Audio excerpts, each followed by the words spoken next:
I'm Tim Kiniskis, head of the Fiat brand in North America.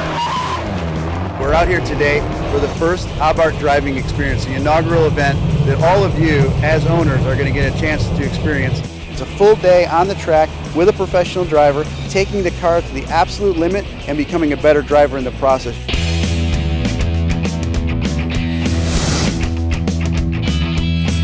We are here today at the Abarth Drive for the Fans Las Vegas Motor Speedway. What we're doing right now is starting off the day at the road course. This is an event called Driving Dynamics. It's kind of like Road Course 101. We're teaching our guests today the basics of driving these Abarths on the racetrack. The way we sit in the car, use the steering wheel, shift the cars. Going down the front stretch right now, they're getting some good speed.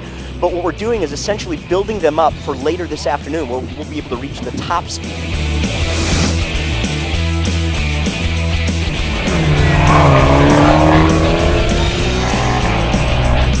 The autocross is kind of the great equalizer here because while you're racing against the clock, the drivers individually are going to have to kind of keep in check those emotions. Here, in between the cones, they've got to find that combination of speed, but also car control skill, and sometimes that's pretty tough.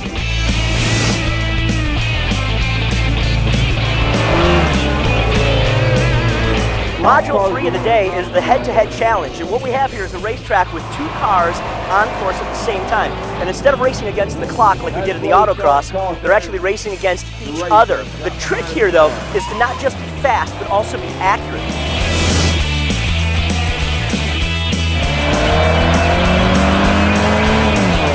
Module 4, we're at Performance Drive. We just threw them to the wolves. Everybody's got to come together as a team, drive as hard as they can, and everybody's going to get multiple laps. This is it. We're wrapping up the day here. Hi, my name is Mary Avdefor. I'm a professional race car driver. Welcome to the Fiat Abarth family. This video is going to help you get the most out of your day at the track. Today, I'm here to share performance driving tips. Okay, let's talk about the basic hand position, seat position. First of all, right hand under 2 and 10. Slight bend, comfortable with the wheel, make sure you have enough room. Now, seat position, make sure you can reach the pedal. Reach the shifter. Once you're comfortable, seat belt, and you're good to go.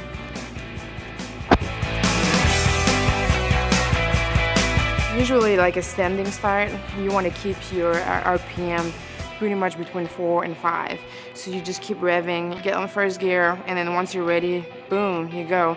And the power band, 55 to 6,000, you can look at your RPM and you just switch to second gear and use your power band because after a certain level of the RPM higher, there's no power anymore. So you have to get in second gear. When you come out of a turn, some people are just gonna turn and stay kind of in the middle of the track. But you wanna use the track because less turning is more speed. You don't wanna force going right or going left. You gotta let it drive and let it track out and then take all the space you need. It's brake, turn in, apex, track out. At a higher level, it comes like as an instinct. You take a braking point that you're comfortable with, and as you get better and better, you move your braking points, further and further. And then this is where you're gonna find the limit of the turn. So you gotta find this good braking point. When you get that, make sure you have your drive in, the radius really, really nice, and then make sure that your car is pointed right so you have a track out really smooth so you don't get off the track. Okay guys, let's get this out of the garage and see what we can do with this car, and then let's have fun. Can you hear the exhaust? That's awesome. And the acceleration, it just goes. I think it's better than my race car. 160 horsepower, but it's so light, so it doesn't push. So the car doesn't have this big baggage of weight where you can't really turn the car. That's hot. You know what I like about the Abarth? I like the acceleration. I like the way it handles the curb. It's just there underneath you, it's really a good sharp turn. You don't have to use the wheel that much.